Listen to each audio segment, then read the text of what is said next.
Trayvon Bromell walked into Stade Charlotte with almost nobody talking about him. Every camera, every headline, every prediction that weekend belonged to Noah Lyles. The Olympic champion was undefeated in the 100 meters all season. He had not lost this race since winning gold on this exact track 2 years earlier.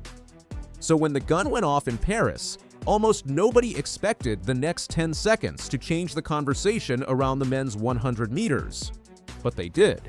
And by the time both men hit the line, the gap between them was so small that most fans in the stadium did not even know who had won.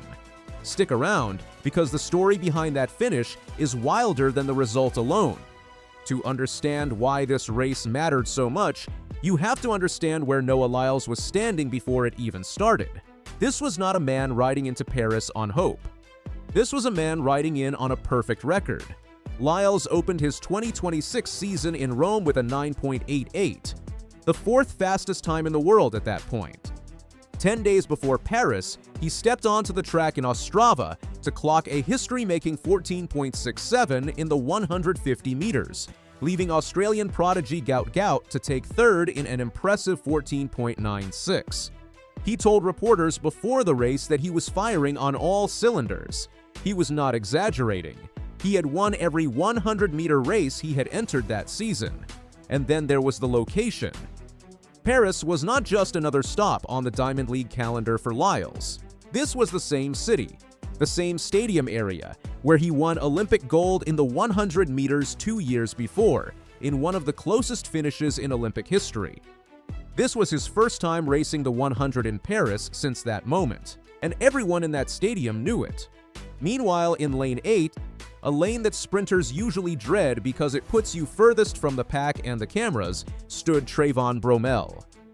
A two-time world bronze medalist, a former world indoor champion, but a man without a single Diamond League win this entire year.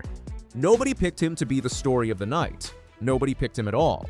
Bromell has spent the last few seasons fighting his way back into this conversation after injuries slowed him down at the height of his career. He has the talent, he has the resume, but he has not had the signature win to remind the world he still belongs in the same breath as the top sprinters on the planet. Paris was supposed to be another tough night against a stacked field. Instead, it became the night everything changed. That is exactly what made what happened next so hard to predict. The gun cracked and the field exploded out of the blocks. From Lane 8, Bromell got away clean and sharp, no hesitation, no wasted motion. He was moving like a man who had nothing to lose and everything to prove. In the lanes closer to the center, Lyles came out of the blocks and something was off.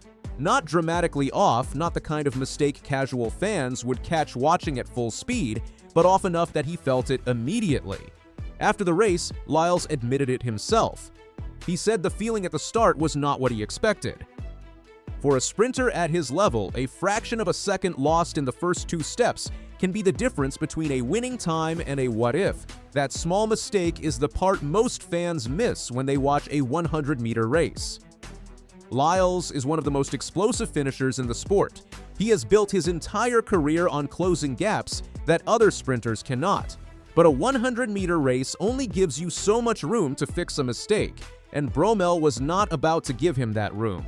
At 30 meters, Bromell was already ahead and moving clean. At 50 meters, the gap was still there. Bromell held his line through the middle of the race. He did not panic.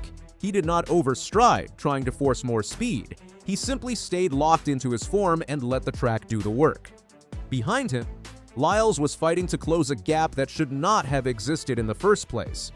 Pushing through the second half of the race with everything he had, eating into the lead step by step the way only a finisher of his caliber can. By the final 20 meters, this was no longer a coronation for the Olympic champion. This was a fight.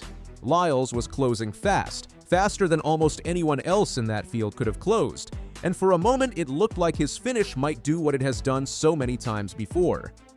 Bromell from the outside lane, Lyles charging from the inside, both men dipping for the line at the exact same moment, and for one long second, nobody in that stadium, not the fans, not the commentators, not even the athletes themselves, could tell you who had actually won. When the clock finally locked in, The gap between first and second was 991 thousandths against 992 thousandths, 9.91 seconds for Bromell. 9.92 for Lyles, 100th of a second. That is the entire margin between a man capping off a flawless season and a man walking away with his first loss of the year. To put that gap in perspective, the human eye physically cannot process a difference that's small in real time. The only reason anyone knew the result was the photo finish camera.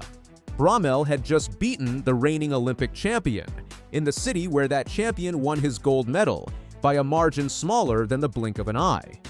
5 different sprinters finished the race under 10 seconds. The gap between first place and fourth place was barely a quarter of a tenth of a second. Think about what that means. On a different night with a slightly cleaner start, Jacobs wins this race. Simbine wins this race. The margin separating an Olympic champion, a world bronze medalist, and a field full of sub-10 sprinters were so thin that the outcome could have gone 4 different ways, and nobody would have called it a surprise. This was not one man losing his grip on the event. This was an entire field proving that nobody currently owns the men's 100 meters. Every sprinter on that track left Paris with proof that on the right night, against the right field, in the right lane, anyone in that race can win. For Bromell, this was not a fluke.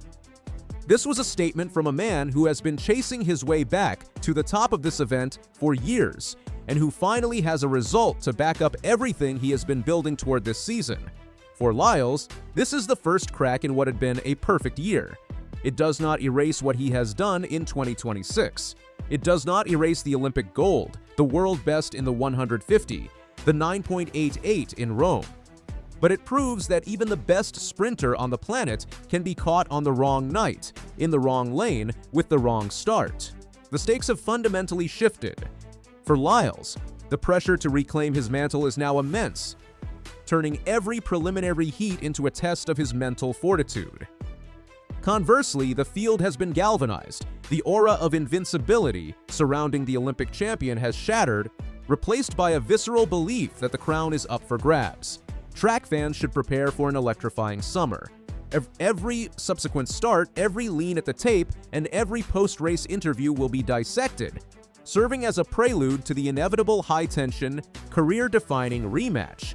The question now heading into the rest of the season is simple. Was Paris a warning sign, or was it just one bad start in an otherwise dominant year? Nobody knows yet. Trayvon Bromell did the impossible in Paris. He took down the Olympic champion on the champion's own turf by the thinnest margin track and field can produce. If you want to see who answers first when these two line up again, make sure you are subscribed, because this rivalry is just getting started.